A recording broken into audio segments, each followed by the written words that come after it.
और सुख क्या चीज में है। जैसे बहुत पैसा है किसी के पास फिर भी वो आत्महत्या कर रहा है। बहुत धनवान कपल हैं, 40-40, 45-45 साल बाद भी वो तलाक ले रहे हैं। एक वाकया है, अब सच है कि नहीं है, कि एक पागल खाने में 2 कमरे थे बगल बगल में। एक तस्वीर, दोनों में एक ही लड़की की तस्वीर लगी हुई थी और 2 पागल उसमें थे। तो एक पागल था कि वो लड़की उसको नहीं मिली इसलिए पागल हो गया, दूसरे को वो लड़की मिल गई इसलिए वो पागल हो गया।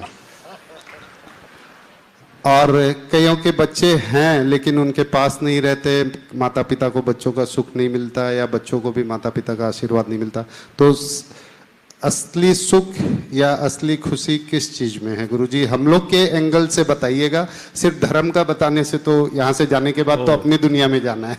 बहुत बहुत अच्छा सवाल। खुशी या सुख कहाँ है? मैं एक ही पंक्ति में बात कहूँगा, खुशी या सुख चीजों में नहीं, मन की संतुष्टि में। तुम्हारे पास चाहे जो कुछ भी क्यों ना हो, यदि तुम्हारा मन उनसे संतुष्ट नहीं है तो तुम कभी खुश नहीं रह सकते। और तुम्हारे पास चाहे अभाव भी क्यों ना हो, अल्पता भी क्यों ना हो, यदि तुम्हारा मन संतुष्ट है तो तुम कभी दुखी नहीं हो सकते।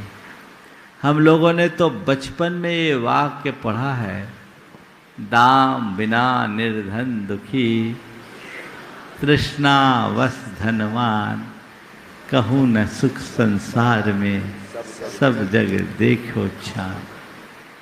संत कहते हैं कि यदि अपने जीवन को खुशियों से भरना है तो अहोभाव में जीने का अभ्यास करो, शिकायतें समाप्त करो। तुम्हारे जीवन में चाहे कितना भी अभाव और अल्पता क्यों ना हो,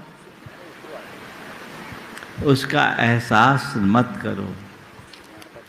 और औरों के जीवन में तुमसे चाहे कितनी भी ज्यादा चमक क्यों ना दिखे, उससे प्रभावित मत हो। जो तुम्हारे पास है बस उसका ही आनंद लो, प्राप्त को पर्याप्त समझना शुरू कर दो। ये